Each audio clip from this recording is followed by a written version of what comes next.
Assalamualaikum warahmatullahi wabarakatuh. Perkenalkan, nama saya M. Iqbal, NIM 2348201107 dari kelas 4B Farmasi.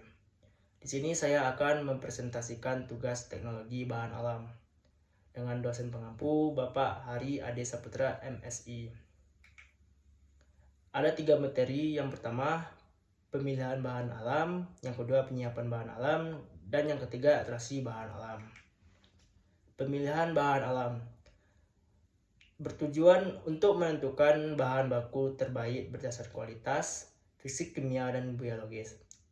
Adapun contohnya yaitu rimpang, biji, buah, dan bahan makanan lainnya.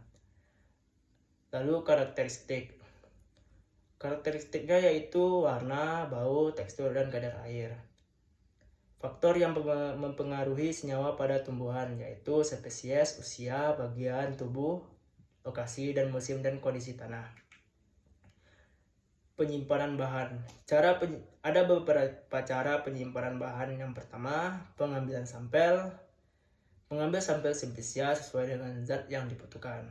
Lalu sortasi basah, melakukan pemisahan kotoran dan benda asing yang tidak diinginkan dari bahan simplisia. Pencucian dilakukan menggunakan air bersih dan mengalir pada simplisia yang mengandung zat mudah larut air. Lalu perajangan dilakukan untuk menggunakan proses pengeringan, pengepakan, dan penggilingan.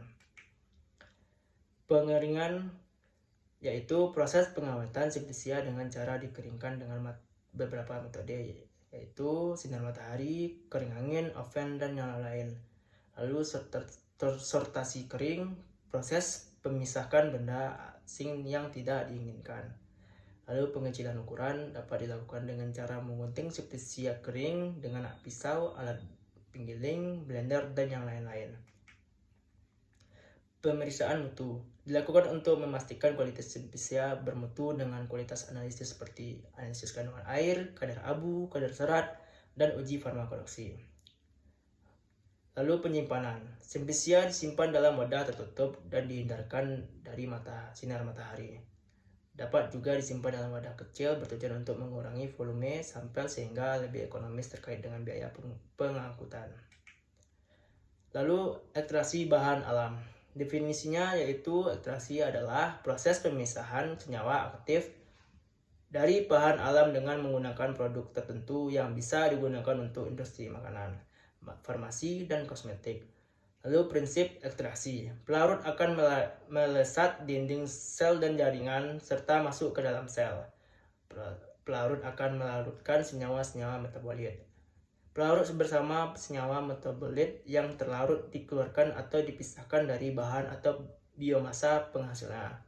Lalu klasifikasinya ada 3. Yang pertama, ekstraksi padat ke cair, ekstraksi cair ke cair, ekstraksi supercritical fluid.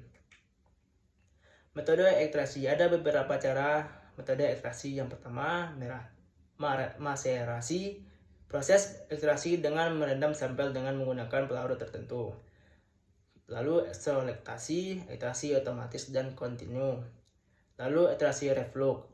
Ekstraksi dengan pemanasan berulang sambil mengembunkan pelarut. Lalu perkolasi, proses ekstraksi dengan cara mengalirkan pelarut dengan alat tertentu, cocok untuk sampel kering. Lalu ekstraksi dengan microwave, proses ekstraksi dengan cara mengandalkan oven, cocok untuk penghemat pelarut. Lalu ekstraksi ultrasonik, proses ekstraksi dengan menggunakan gelombang ultrasonik untuk mempercepat ekstraksi. Lalu ada beberapa faktor pemilihan ekstraksi berdasarkan kualitas senyawa target, pertimbangan, keamanan, titik didih, dan harga. Contohnya air, etanol, metanol, etil asetat. Lalu ekstraksi lanjutan. Proses pemekatan dan pemurnian ekstrak. Stabil senyawa harus dijaga. Lalu evaporasi. Proses penghilangan pelarut dari ekstrak. Menghasilkan ekstrak kental atau kering dengan menggunakan alat rotary evaporator vakum. Mungkin itu saja presentasi saya. Mungkin banyak yang kurangnya, saya mohon maaf. Assalamualaikum warahmatullahi wabarakatuh.